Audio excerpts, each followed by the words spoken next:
The Firehandler-Prelude. Brainerd, Minnesota, May 2029. This can't be true, Robin Berg thought upon entering the classroom. Not only did it almost take all 4 minutes of passing time to go from the band room to the civics classroom, but half of the jocks in her grade were also sitting along the back wall when she entered.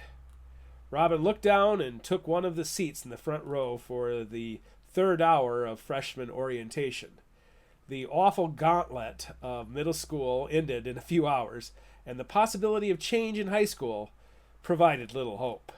Loud, obnoxious boys never concerned her, but when they began to whisper, Robin tensed.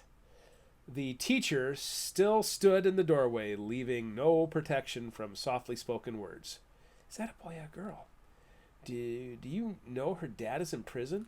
She's crazy. Schizophrenia. Those were most of the commonly heard whispers. Robin's experience with bullying didn't involve dumpsters like in the movies. Her classmates chose to make her invisible. She didn't exist to them. At least public ridicule could garner sympathy. Being ignored was the worst kind of bullying. The teacher brushed by the front of Robin's desk, but immediately started banter with the jocks in the back of the room. Oh, great. He's their baseball coach. Ninth grade civics was going to be the worst hour of the day next fall. Instead of turning to drugs or self-harm, Robin found a new way to escape her living hell, Hiawatha County. She decorated her drug of choice to look like a typical notebook. It was, however, so much more. It was her dream journal, and inside she had countless sketches, stories, and random anecdotes from Hiawatha County, which didn't exist, of course. She built it over the top of southern Cass County and Wadena County, bulldozing her real world to create a fantasy world that gave her a different kind of high. She lived in the pages of the notebook, and the straying creatures and characters of the woods were better friends than anyone in her class. Robin used her arm to shield the dream journal from the prying eyes of the others, but her classmates were too wired to even notice her today. Summer break was upon them. While Mr. Allen talked about course expectations and behaviors for freshmen, Robin began with a sketch of a dream catcher, a simple loop of willow with crossed ends. Instead of filling in the middle with the webbing, she drew a raven with spread wings. In her dream world of Hiawatha County, ravens brought messages to the characters to steer them on the right path, just like the one in Edgar Allan Poe's poem. Come find me. Send me a message too. And her messenger arrived. Everyone in the room flinched from the reverberation. Robin caught only a black flutter of feathers, and from the volume of the impact of the glass, she knew it had to be a bird of some size. Dude, that bird just crashed into the window.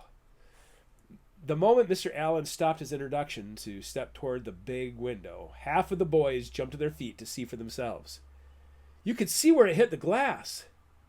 A dozen classmates inspected the smear of saliva, oil, and blood, no bigger than the size of a quarter.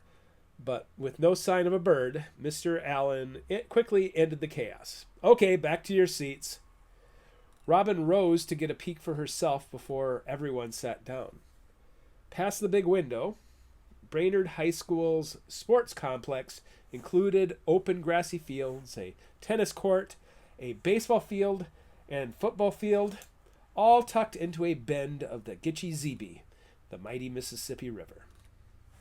The raven waited in the high branches of a willow tree planted beside the drainage pond. When the third hour bell ended, Robin bolted for the hallway, down the stairwell, and out the first floor doorway. She hurried across the outfield of a practice softball field, and the excitement and exertion stole her breath by the time she reached the pond. The raven shook out its feathers, still recovering from its impact with the window.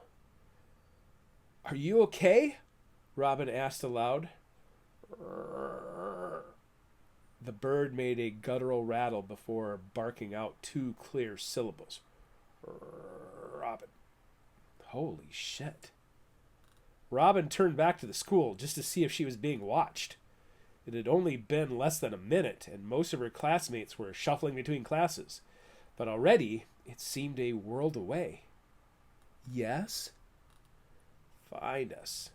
A voice came from the raven without the bird opening its beak. "We need your help. Our world is in danger. Your world is in danger.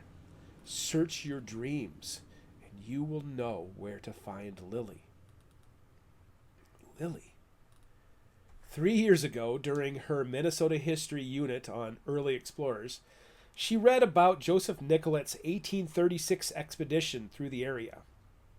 With young Nanaconan at the prow of the canoe and wise Shago Bay guiding Nicolet's team, the foreigners were told to raise their paddles lest they wake the horned serpent that slept below the water lilies. After reading about the strange visit to Lake Manitou, Robin dreamed of Lily living along the shores of the haunted lake. But she's not real. How can I find someone who's not real? "Oh, shit," Robin said aloud, sending the raven flying off towards the river. In her hurry to find the raven, she'd left her backpack and dream journal in Mr. Allen's room. So much for saving the world.